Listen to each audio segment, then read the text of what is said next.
Hola a todos. Bueno, vamos a seguir con las clases. Vamos a seguir con esta clase de equilibrio ácido-base, ¿sí? El conocimiento de los trastornos hidroelectrolíticos y del equilibrio ácido-base adquiere una gran importancia en pediatría, primero debido a su frecuencia, que ocupa un gran lugar en todas las internaciones pediátricas, y también después por la gravedad de los mismos, que representa a la hora de internar o cuando se interna un paciente pediátrico. Es esencial para el correcto funcionamiento de los sistemas corporales. Los desequilibrios graves pueden resultar letales para la vida. El cuerpo contiene muchas sustancias ácidas y alcalinas, que son las bases. Las ácidas son los hidrogeniones y las alcalinas son las bases, que es el bicarbonato. Los ácidos son sustancias que se disocian o pierden iones, y las bases son sustancias capaces de captar iones. Estos entran continuamente en la sangre, procedente de la dieta, del metabolismo y de los medicamentos. Entonces, la regulación del pH a nivel celular es necesaria para la supervivencia. El metabolismo genera iones de hidrógeno y la concentración de estos iones influye en casi todos los sistemas enzimáticos del organismo.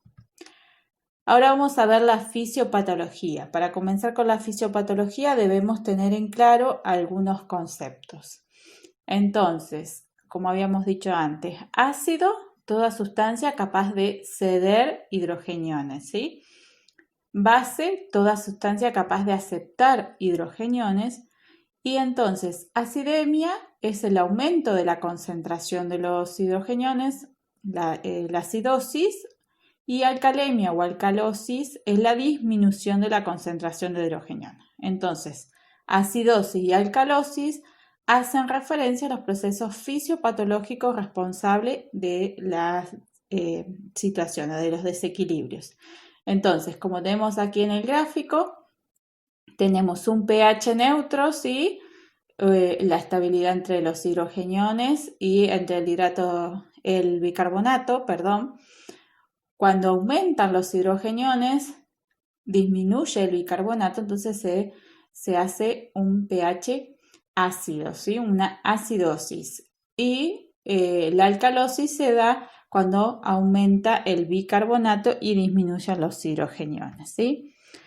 Aquí lo vamos a ver un poquito mejor cómo funciona esto normalmente en el día a día en nuestro organismo, ¿sí? Tenemos una carga ácida diaria, que son los protones, que son hidrogeniones. Esto tienen dos mecanismos que regulan todo el funcionamiento hidroelectrolítico y todo el equilibrio ácido-base, que son los pulmones y los riñones. Y con esto, el normal funcionamiento de estos mecanismos reguladores, que lo hacen a diario continuamente, el rango fisiológico del pH se mantiene en 7,35 y 7,45, ¿sí?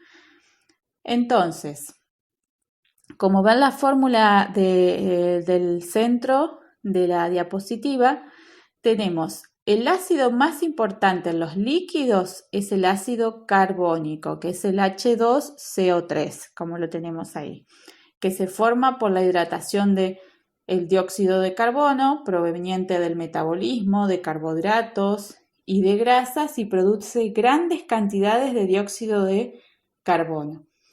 Como el dióxido de carbono es un ácido volátil, lo que hace es que se elimina a través de los pulmones. Este es un proceso que es bidireccional, que va y viene según la necesidad. El metabolismo de las proteínas produce ácidos no volátiles. Entonces, como son no volátiles, no pueden eliminarse por los pulmones y estos deben ser excretados por los riñones. Entonces vamos a la fórmula del centro, el ácido carbónico, que al pasar por el proceso de la anhidrasa carbónica se convierte en se convierte en bicarbonato y en hidrogeniones libres, que estos hidrogeniones libres según necesidad se unen a otros tipos de ácidos o también son excretados por los riñones y el riñón va continuamente renovando el bicarbonato, ¿sí? Entonces, las variaciones significativas del pH ocasionan trastornos en la fisiología cardíaca, en la fisiología ósea, en la disponibilidad del oxígeno a los tejidos, ¿sí? Se ha demostrado que un pH menor de 7,20 o mayor de 7,60 implican una alta mortalidad, ¿sí? Un pH que es para el rango del pH de un ser humano que tiene vida es de 6,80 a 7,80, ¿sí? Entonces, vamos a dejar en claro, entonces el pH es de 7,35 a 7,45. Ese pH está regulado por los riñones y por los pulmones. Esto a grandes rasgos para que les quede en claro. Entonces, los órganos y tejidos humanos funcionan bajo un pH herméticamente controlado en el intervalo de 7,35 a 7,45. Dependiendo del grado de desviación del pH, fuera de este intervalo, se activan respuestas homeostáticas en un esfuerzo de restaurar el estado del equilibrio ácido-base normal, ¿sí? Entonces, cuando hay algo que altera este intervalo de 7,35 a 7,45, se activan mecanismos reguladores, ¿sí? Los mecanismos reguladores inicialmente serán las reacciones, son los tampones químicos, ¿sí? Que son otros tipos de ácido que se unen a esos hidrogeniones que están libres o se une al CO2, se desprende la molécula en agua y el CO2 se elimina con mayor rapidez para poder compensar, ¿sí? Y después tenemos los ajustes ventilatorios, que era lo que le decía anteriormente. El ácido carbónico se pasa por el proceso de la anhidrasa carbónica, se desune y queda en molécula de agua y en molécula de dióxido de carbono, que esta es eliminada eliminada por los pulmones, ¿sí? Por todo el sistema respiratorio. Y después tenemos la excreción de ácido por parte de los riñones. Entonces, los factores pronósticos, ¿de qué va a depender? Va a depender de la gravedad de la acidosis o alcalosis, de la rapidez que se instaura, de la duración del trastorno y del estado funcional que tengan los pulmones y los riñones y la causa por la cual fue esta desviación del pH o esta normalidad, ¿sí? Entonces, vamos a seguir con los mecanismos reguladores. Tenemos que el equilibrio ácido-base se mantiene a expensas de la eliminación de ácidos, ¿sí? Tienen asiento en el pulmón, esto lo que hace es variar la concentración de dióxido de carbono, y en el riñón, que elimina los ácidos fijos no volátiles y regenera el bicarbonato. Lo que tiene de diferencia esto es que la compensación respiratoria es rápida y entre 12 y 24 horas comienza esos mecanismos reguladores que quieren recuperar la normalidad. Pero la compensación renal es de 5 a 7 días, ¿sí? Que comienza.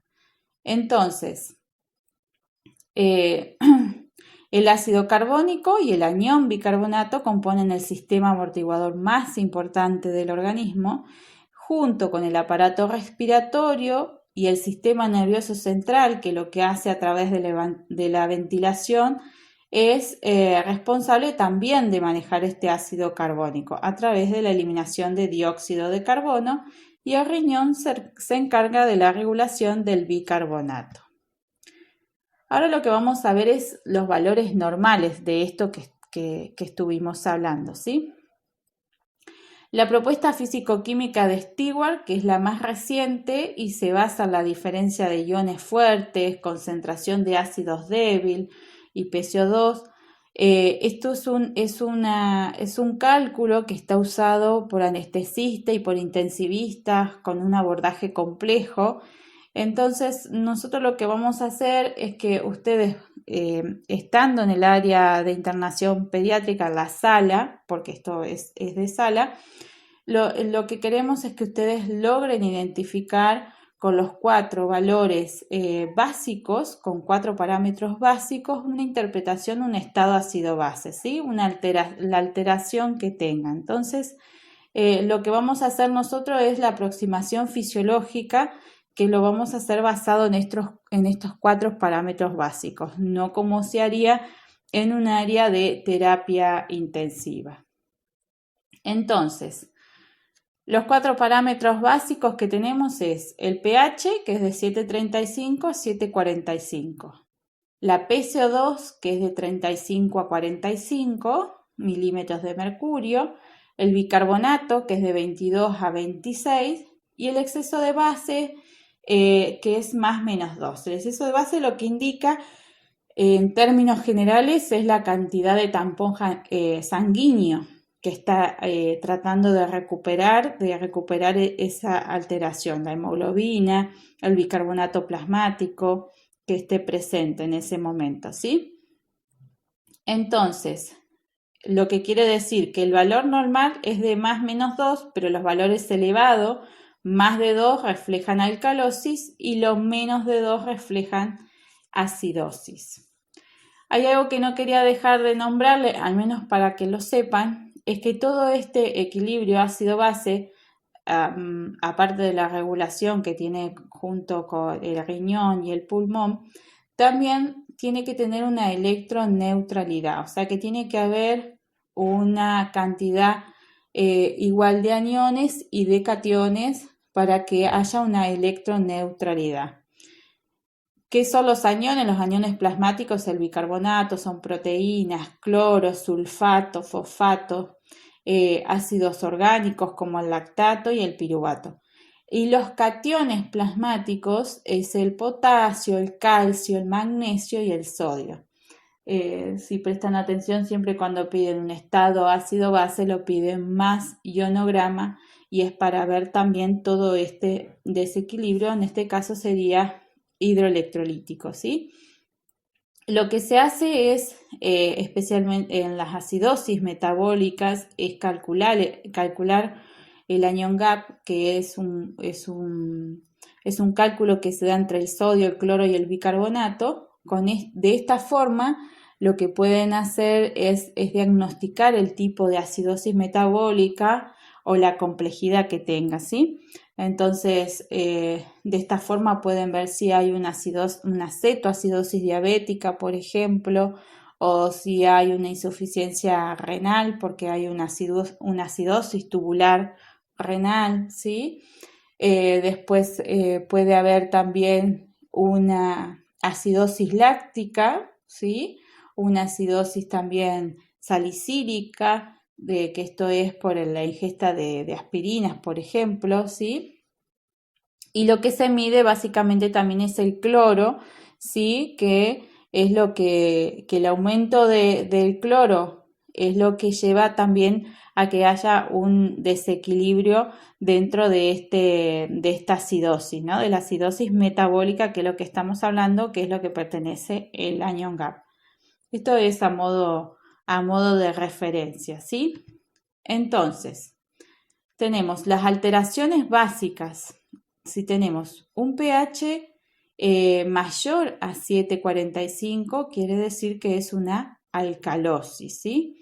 La alcalosis se puede dividir en alcalosis respiratoria y metabólica. La alcalosis respiratoria está causada entonces por la disminución del dióxido de carbono, ¿sí? Entonces, todo lo respiratorio lo va a compensar la parte renal, ¿sí? Entonces lo que va a suceder es que va a haber cambios en la secreción de los hidrogeniones o en la reabsorción del bicarbonato para poder compensar este descenso de dióxido de carbono y poder enviar, amortiguar este descenso de dióxido de carbono. En la alcalosis metabólica está causada por un aumento del bicarbonato. Entonces, ¿quién va a tratar de compensar el aumento del bicarbonato? Va a ser la parte respiratoria. O sea que va a haber cambios en la frecuencia respiratoria para eliminar, en el caso para eliminar más dióxido de carbono y disminuir el bicarbonato, ¿sí? Luego tenemos que el exceso de hidrogeniones nos da que tenemos una disminución del pH, que es el pH de 7,35, es la acidosis. De la acidosis tenemos la acidosis respiratoria y metabólica. La respiratoria, que está producida por un aumento del dióxido de carbono, de la PCO2, y la acidosis metabólica está con una disminución del bicarbonato, ¿sí? Todo esto nosotros lo vamos a ver, o cuando tengan la oportunidad de ver un laboratorio, de poder al menos estar sabiendo qué es lo que está pasando, ¿sí? Pero de todas formas, siempre antes no podemos leer solamente un estado ácido-base por sí solo sin saber el diagnóstico del paciente, sin saber los signos y síntomas, la valoración que le hemos hecho y qué es el problema subyacente que tiene, ¿sí? Y también esto también debe ir acompañado del ionograma, ¿sí? Que es lo que nos va a permitir el cloro para ver el equilibrio iónico específicamente, ¿sí? Entonces, vamos a continuar con las alteraciones básicas. Aquí tienen un cuadro donde se puede simplificar todo esto que estuvimos hablando para poder analizar parámetros de laboratorio, ¿sí? Entonces, el bicarbonato, si sube, provoca alcalosis. Si baja, es acidosis, ¿sí?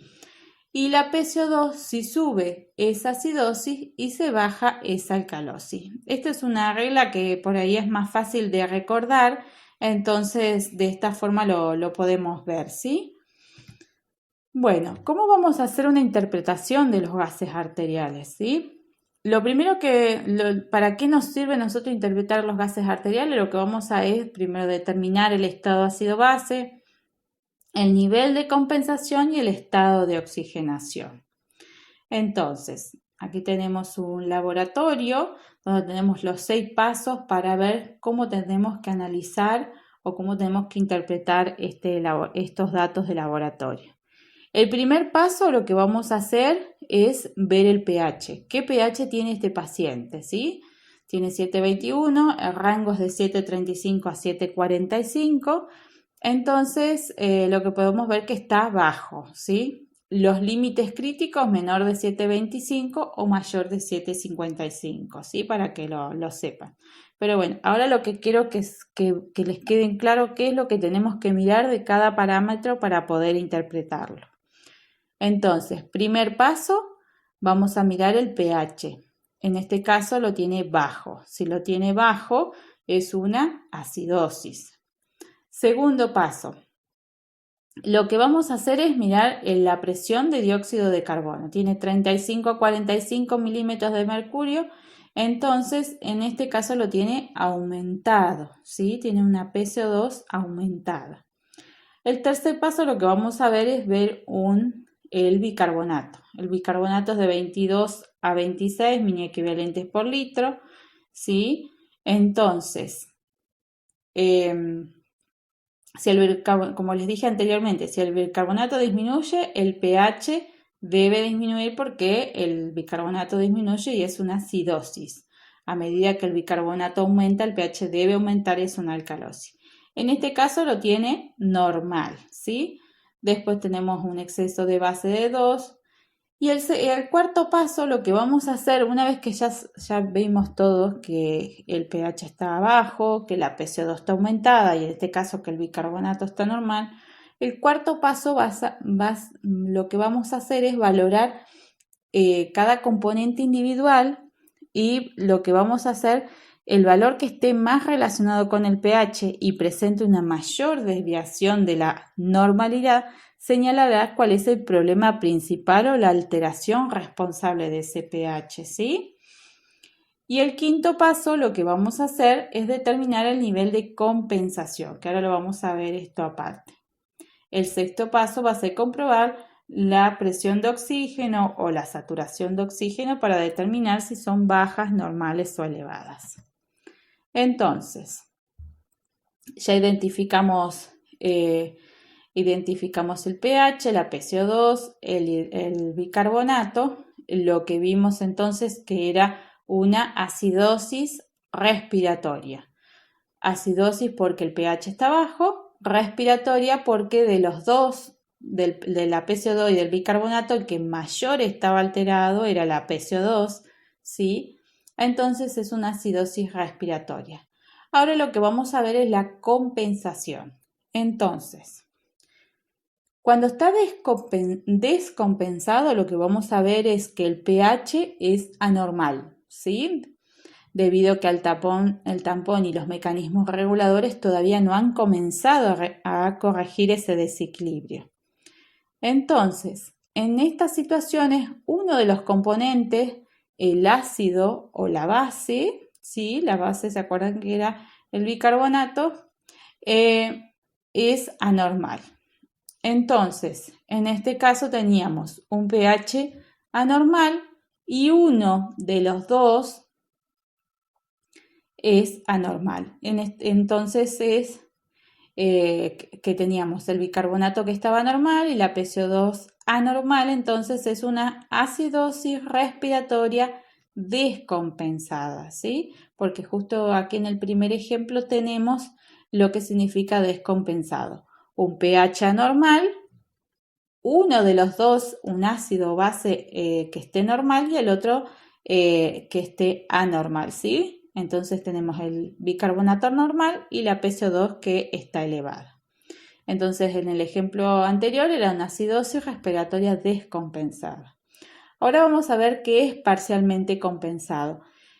Quiere decir que el pH anormal, el pH es anormal, igual que también que el descompensado, pero los mecanismos reguladores han comenzado a corregir ese desequilibrio y en estas situaciones los dos componentes, tanto como la PCO2 y el bicarbonato, son anormales, porque depende cuál es el que esté alterado. ¿Se acuerdan que si se altera el bicarbonato, la PCO2 es la que compensa, o el pulmón en este caso, y si está alterado la PCO2, el que compensa es el bicarbonato a través del riñón. Entonces, en este caso, como es parcialmente compensado, el pH sigue anormal y los dos componentes están anormales también porque empezó ese mecanismo para tratar de corregir el desequilibrio.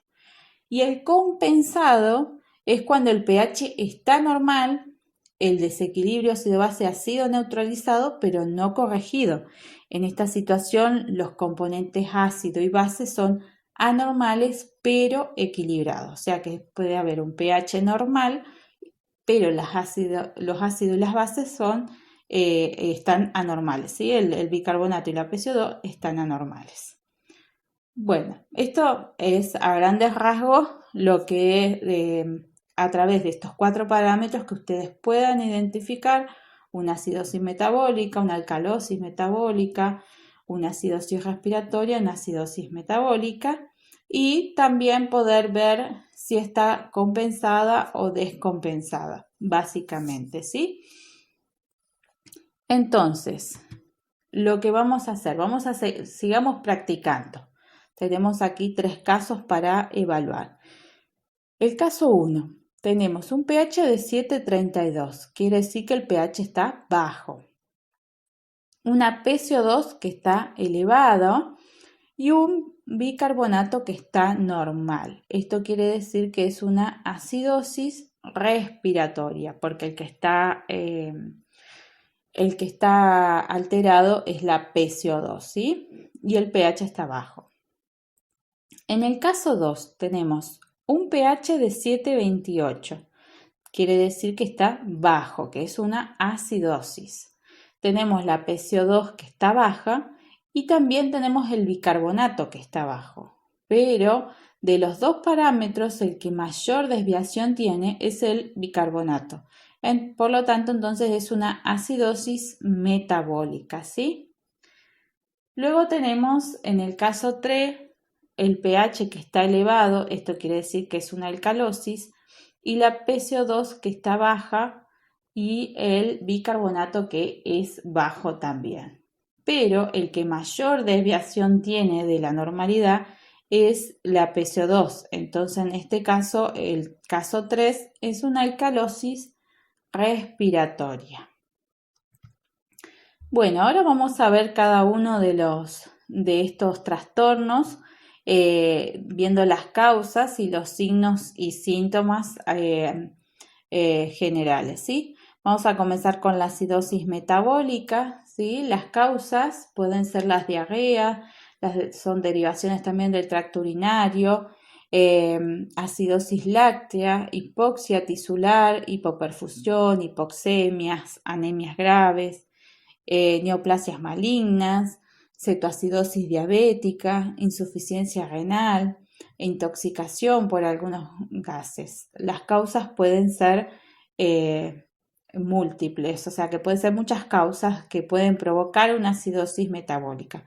Por eso era lo que les decía, que cada vez que se mira un laboratorio también tenemos que saber qué es lo que tiene el paciente, por qué ingresó, en qué estado clínico se encuentra y la valoración que nosotros le hicimos. Los signos y síntomas para compensar esta baja de bicarbonato, lo que va a hacer es una hiperventilación compensadora, taquipnea, polipnea, ¿sí? Lo que va a tratar de hacer es eliminar dióxido de carbono, ¿sí? Y también las respiraciones profundas como la de Kussmaul, ¿sí?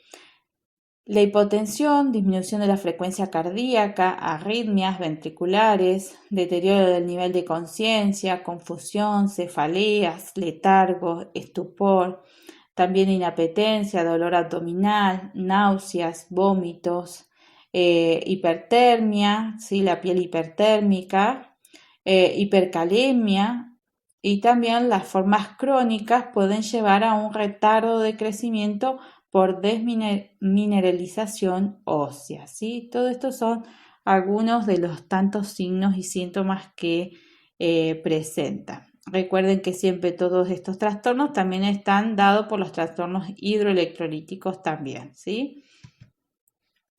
Ahora vamos a seguir por la acidosis respiratoria. Las causas que podremos tener es depresión del sistema nervioso central, por ejemplo, con encefalitis, traumatismos de cráneo, tumores cerebrales, trastornos de la médula espinal, que pueden ser una parálisis diafragmática, un síndrome de Guillain-Barré, una poliomielitis, debilidad de la musculatura respiratoria, esto una distrofia muscular, o también por los fármacos, por benzodiazepina, por opioides, y enfermedades pulmonares como la neumonía, neumotórax, las bronquiolitis, el edema pulmonar, ¿sí? Y enfermedades de las vías aéreas superiores más que nada por tumores extrínsecos y por hemangiomas. Entonces, entre los signos y síntomas se encuentran que son dependientes del nivel de PCO2 y de su rapidez de instauración, ¿sí? Tiene signos neurológicos como la cefalea, somnolencia, confusión, coma. También tiene hipercapnia crónica, esto está dado por los pacientes en los adultos por el EPOC, por las displasias broncopulmonares, ¿sí? Lo que puede provocar una hipertensión pulmonar. Bueno, ahora vamos a seguir con la alcalosis metabólica. Las causas también pueden ser vómitos y diarreas, tratamientos con diuréticos, fibrosis quística, también poshipercapnia, hiperplasia y adenoma suprarrenal y un síndrome de Cushing. Entonces, entre los signos y síntomas tenemos los calambres, debilidad, letargo, confusión, convulsiones, ¿sí? Hiperirritabilidad, trastornos mentales, depresión respiratoria, ¿sí? En este caso tenemos que empieza a aumentar la PCO2 para compensar. Y tenemos también cambios en el electrocardiograma semejantes a una hipocalemia. Con respecto a la alcalosis respiratoria, ¿sí? Las causas pueden ser por hipoxemia o hipoxia tisular, neumonía, edema de pulmón, cardiopatías, insuficiencia cardíaca, ¿sí? Asma, intoxicación por monóxido de carbono, embolia pulmonar o enfermedad pulmonar intersticial, y también por una estimulación de los receptores pulmonares, como por ejemplo las neumonías, un edema de pulmón y neumotórax también, y síndrome de dificultad respiratoria, el distrés respiratorio. Con respecto a la causa de estimulación central, puede ser hemorragia subaracnoidea, encefalitis o meningitis, traumatismo y tumores cerebrales. Los signos y síntomas va a ser hipocalcemia, deterioro del nivel de conciencia, síncope y arritmia, ¿sí? Bueno, ahora vamos a ver, ya terminamos entonces todos los trastornos y los signos y síntomas y las posibles causas que tenga. Lo que vamos a ver es un ionograma sérico también para que lo tengan en cuenta a la hora de ver una interpretación de análisis. Es el metabolismo orgánico en relación con el metabolismo mineral y el equilibrio ácido-básico y la función renal. Todo esto podemos ver a través de un ionograma. Entonces, vamos a comenzar por el sodio. El sodio es un catión de predominación extracelular y los cambios en su concentración provocan desplazamiento de agua para mantener un equilibrio molar en el intracelular en el organismo, ¿sí? Según el sentido en el que se altere, se producirá edema o deshidratación celular, lo cual a nivel del cerebro puede llegar a provocar cuadros de encefalopatía con secuelas permanentes, ¿sí? Entonces, vamos a comenzar por la hiponatremia, ¿sí? Las causas pueden ser los vómitos, las diarreas, la sepsis por peritonitis o por el del tercer espacio, ventriculostomía, diuréticos, insuficiencias adrenales, también enfermedad del túbulo intersticial. Esto también puede dar el sodio cuando puede dar un síndrome nefrótico o una falla renal crónica, ¿sí? Y también intoxicación hídrica y hipotiroidismo. Estas pueden ser las causas de una hiponatremia. Entonces, la disminución del agua, del sodio entre 120 y 130 milímetros, mini equivalentes por litro, perdón, la variedad de síntomas primariamente están relacionadas con el sistema nervioso central, ¿sí? Debilidad, fatiga, calambres musculares, confusión, anorexia, náuseas y vómitos. Y frecuentemente tienen cefaleas, confusión, convulsiones y coma. Si esto no es tratada, la hiponatremia, si no es tratada a tiempo, puede causar daños permanentes en el sistema nervioso central, ¿sí? Con respecto a la hipernatremia, ¿sí? Lo que vamos a ver, las causas, la ingesta de agua con pérdida de agua libre o la mayor ingesta de sodio rara vez se da, pero la mayor causa que tiene es la hipernatremia por diuresis osmótica o por diuréticos. También por hipervolemia, en este caso puede ser por iatrogenia cuando se administra en exceso soluciones salinas, ¿sí? Y también por pérdidas insensibles que pueden ser por la diabetes, ¿sí? La isovolemia insípida. Los efectos que va a tener sobre el sistema nervioso central son los que van a predominar, que está provocado por la deshidratación celular, ¿sí? Y va a tener irritabilidad, ataxia, fiebre, ¿sí? Convulsiones, y también los grados moderados son bien tolerados y síntomas que se desarrollan a mayor de 160 mien equivalentes por litro. Con respecto al potasio, el potasio actúa de regulador en el balance de agua en el organismo. También participa en la contracción del músculo cardíaco y establece el equilibrio entre las sales y los líquidos que forman parte del organismo. Entonces vamos a tener una hipercalemia, que son los signos y síntomas están relacionados con la despolarización de la membrana y por efectos cardíacos. Esto en la hipercalemia. En la hipocalemia, los signos y síntomas están asociados con el desbalance de la membrana, ¿sí? Con debilidad muscular severa, con parálisis muscular, hilio paralítico y respiratorios. También puede haber arritmias y cambios en el electrocardiograma. Con respecto al cloro, que lo habíamos estado hablando anteriormente, ¿sí? El cloro lo que va a hacer es, va a regular la presión que permite la entrada y salida de los fluidos corporales a través de las membranas celulares.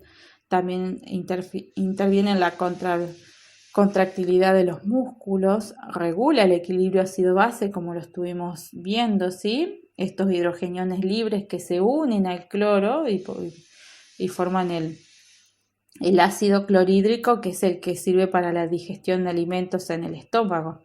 Entonces, un paciente que está con vómitos lo que hace es eliminar ácidos, ¿sí? Entonces, lo que vamos a ver que junto al sodio y al potasio lo que hacen es regular el balance electrolítico. Con respecto a la hipocloremia, ¿sí? Lo que puede provocar hipocloremia son las quemaduras, insuficiencias cardíacas congestivas, la deshidratación, la sudoración excesiva o la diaforesis, la alcalosis metabólica y la acidosis respiratoria compensada, ¿sí? Y los vómitos, que era lo que le estaba diciendo. Los signos y síntomas que va a tener son, pueden ser diarreas, vómitos prolongados, va a tener cansancio, calambres musculares, agitación y también trastornos del ritmo cardíaco. La hipercloremia, las causas son la alcalosis metabólica, ¿sí? La acidosis tubular y la administración excesiva de líquidos con cloruro. Los signos y síntomas que pueden tener son temblores, confusión, estupor, ¿sí? Falta de control de la micción y la fiebre moderada, ¿sí? Entonces, ahora vamos a ver el calcio. El calcio, las funciones bioquímicas que tiene es que interviene en el metabolismo de los glucógenos, junto con el potasio y el sodio, lo que hacen es regular la contracción muscular, es imprescindible para la coagulación de la sangre, ¿sí? Está implicado en la regulación de algunas enzimas y de algunas funciones fosforilización. Ayuda también en la regularidad de la frecuencia cardíaca y en la transmisión de los impulsos nerviosos y mantienen la permeabilidad de las membranas celulares. Con respecto al calcio, la hipercalcemia, las causas pueden ser las neoplasias con metástasis a huesos o productores de hormona, las nutriciones parenterales a largo plazo y los diuréticos tiacídicos. Los signos y síntomas generalmente son efectos musculares, calambres, mioclonías, también tiene gastrointestinales y renales. Y electrocardiograma, efecto QT largo. La hipocalcemia, los signos y síntomas tienen efectos cardíacos, ¿sí? Lo que va a tener es en el electrocardiograma una prolongación del segmento ST y lo que hace es va a hacer acortar la duración de la sístole ventricular. Bueno, ahora vamos a ver por último el magnesio, ¿sí? El magnesio es el cofactor de muchas enzimas, o sea que actúa como catalizador en gran variedad de las reacciones enzimáticas intracelulares, ¿sí? Lo que va a hacer la transferencia de los grupos de los fosfatos, va a hacer reacciones que requieren ATP, ¿sí? Sobre todo lo que es el funcionamiento de la de la bomba de sodio-potasio, ¿sí? El metabolismo de hidratos de carbono, antagonista natural del calcio, y también tiene una importante función en la replicación y transcripción del ADN. Entonces, la hipermagnesemia, las causas van a ser la administración de antiácidos o laxantes, la administración de antiácidos o laxantes, quemaduras severas, traumas y acidosis metabólica severa, ¿sí? Y también las toxémicas con intoxicación por sulfato de magnesio, algo que lo tenemos en la sala y que se utiliza. Los signos y síntomas, lo que vamos a tener es una vasodilatación periférica, o sea, hipotensión, y ocasionalmente ocurre también náuseas y vómitos, somnolencia, también parálisis muscular y depresión respiratoria. Esto es la hipermagnesemia. La hipomagnesemia, las causas pueden ser por una mala absorción o ingestión disminuida, por diarrea, pero por abuso de laxantes, ¿sí? El alcoholismo también y la desnutrición provocan hipomagnesemia, ¿sí? Y por pérdidas puede ser en la cetoacidosis diabética y en los pacientes que tienen los diuréticos de ASA. Los signos y síntomas tenemos los neuromusculares, que son parecidos a los de la hipocalcemia, o sea, debilidad muscular, letargo, ataxia y hasta convulsiones. En los cardiovasculares va a tener taquicardia, arritmia, extrasístolis ventriculares, ¿sí?